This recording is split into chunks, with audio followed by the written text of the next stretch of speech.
Bienvenidas al podcast de Espacio Feminista Radical. Hoy, en nuestra sección Literatas, os traemos la lectura de 3 poemas de una poeta alicantina llamada Francisca Aguirre Benito. El primero de ellos se titula Frontera y dice así: Yo, que llegué a la vida demasiado pronto, que fui, que soy, la que se anticipó, la que acudió a la cita antes de tiempo y tuvo que esperar en la consigna, viendo pasar el equipaje de la vida desde el banco neutral de la deshora. Yo, que nací en el 30 cuando es cierto, como todos sabéis, que nunca debí hacerlo, que hubiera yo debido meditarlo antes, tener un poco de paciencia y tino, y no ingresar en este tiempo loco que cobra su alquiler en monedas de espanto. Yo, que vengo pagando mi imprudencia, que le debo a mi prisa mi miseria, que hube de trocear mi corazón en 1000 pedazos para pagar mi puesto en el desierto, yo, sabedlo, llegué tarde una vez a la frontera. Yo, que tanto me había anticipado, no supe anticiparme un poco más. Al fin y al cabo, para pagar con monedas de sangre y de desdicha que pueden importar algunos años. Yo, que no supe nacer en el 45, cometí el desafuero, oídlo, de llegar tarde a la frontera. Llegué con los ojos cegados de la infancia y el corazón en blanco, sin historia. Llegué, Señor, qué imperdonable, con 9 años solamente. Llegué, tal vez al mismo tiempo que él, pero en distinto tiempo. No lo supe. Oh tiempo miserable e injusto. Estuve allí, quizá lo vi, pero era tarde. Yo era pequeña y tenía sueño. Don Antonio era viejo y también tenía sueño. Señor, qué imperdonable haber nacido demasiado pronto y haber llegado demasiado tarde. El siguiente poema que leeremos se titula Nana de los cordones. Desde lejos se parecen a las orugas. Son como raros gusanitos de seda. De lejos, solamente de lejos. Tal vez porque nosotros les ponemos lo que les falta, es decir, todo o casi todo. De lejos parece como si se movieran, como si fueran ondulados extraños desperdicios, o sea, como si fueran gusanos u orugas. Luego, desde más cerca, vemos con cierto sobresalto que se trata de los cordones de los viejos zapatos, y nos ponemos tan contentos, nos da tanta alegría que enseguida empezamos a cantarles, porque una de las nanas más bonitas es la nana de los cordones de los zapatos viejos, ya que los cordones eran imprescindibles. Los zapatos siempre eran viejos y grandes, aunque tenían una cualidad inapreciable. Eran zapatos. Así las cosas. ¿Qué habríamos hecho con unos maravillosos zapatos viejos y grandes, pero sin cordones? Nada. No habríamos hecho nada. Es decir, habríamos ido descalzos, pero tenían cordones. Aquellos increíbles zapatos tenían cordones. Por eso nuestros pies se reían de todo. Aquellos cordones eran como la llave de un cofre de sorpresas. En cuanto los anudábamos, los zapatos podían ir a cualquier parte y con ellos los pies, nuestros alegres pies aventureros. Así que nos pusimos a cantar con entusiasmo. El que tenga un amor, que lo cuide, que lo cuide. Zapatos y cordones, que no los tire, que no los tire.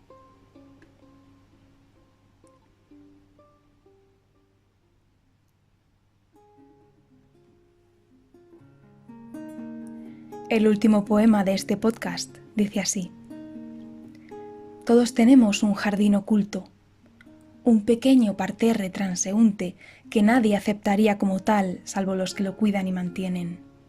Todos tenemos una tierra propia, una pequeña huerta clandestina en la que crecen flores bien extrañas, extrañas para aquellos que no saben, que no pueden saber lo bien que huelen o cómo se enderezan sus corolas cuando las baña el sol de la nostalgia o las riegan las lluvias del consuelo. Todos tenemos un jardín secreto, sembrado de dedales, cartas, libros, caleidoscopios, cuentos, viejas fotos, playas, reclinatorios, parameras. Nadie diría que eso es un jardín, salvo aquellos que viven para cultivarlo, para cambiar de sitio los cuadernos y darle cuerda a los relojes viejos. Sin embargo, resulta muy difícil procurar que el jardín no se marchite, darle el riego preciso a cada planta, saber las que requieren sol y las que son de sombra, no dejar que se nublen los retratos, abrir los libros y orear sus páginas para que los recuerdos no se sequen, como si fueran hojas de eucaliptus. Es difícil el arte de la jardinería.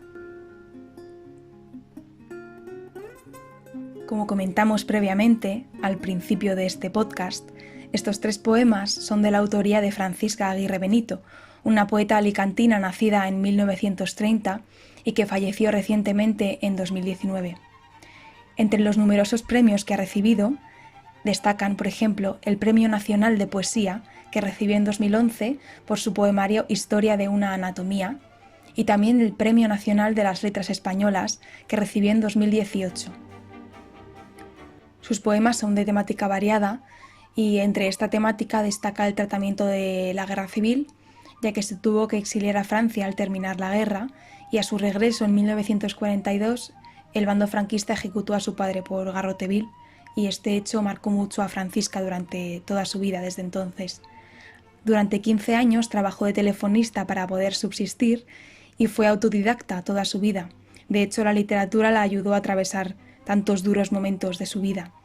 En 1963 se casó con Félix Grande, también poeta, y tuvieron a Guadalupe Grande, que es su hija, también poeta. Algunas de sus lecturas e influencias, por ejemplo, son Miguel Hernández, Alexandre, Neruda, y a escondidas leyó a Machado, a Blas de Otero, a José Hierro. De hecho, ese don Antonio, al que hacía mención en su primer poema que hemos leído, en Frontera, es Antonio Machado, que también tuvo que exiliarse a Francia a causa de la guerra. La lectura de Cavafis marcó un antes y un después en la poesía de Francisca. De hecho, su primer poemario tiene por título Ítaca, al igual que el famoso poema del escritor Cavafis. Y en este poemario, Ítaca, Francisca explora el papel de las mujeres durante la guerra y también la vida cotidiana que tenían. Las denomina aventureras del infortunio y habla de todo aquello que tocó vivir a las mujeres en aquella época como el papelito que nos ha tocado. Con cierta ironía, pero con cierta gravedad también. Por época y por nacimiento pertenece a la generación de los 50, pero debido a que publicó tarde y a otras causas, como por ejemplo que se mantuvo alejada de los círculos literarios, y debido también a que se ha tardado mucho en reconocerla como poeta española destacada, ella misma decía que consideraba pertenecer a la generación del 98, aunque esto cronológicamente no sea posible, pero afirmaba: considero que pertenezco a la generación del 98 paciente, sin prisas, que como explicaba Antonio Machado pensaba que el arte es largo y además no importa, porque, añadía Francisca, lo único importante es la vida. En cuanto a su poética, destaca su declaración de que consideraba la poesía como una herramienta del conocimiento y, según afirmó, sirve para sacar lo que llevamos dentro. Publicó 13 poemarios y 2 libros en prosa. Esperamos que tanto los poemas como esta pequeña reseña acerca de esta poeta hayan sido de agrado de nuestras oyentes y nos vemos en próximas entregas.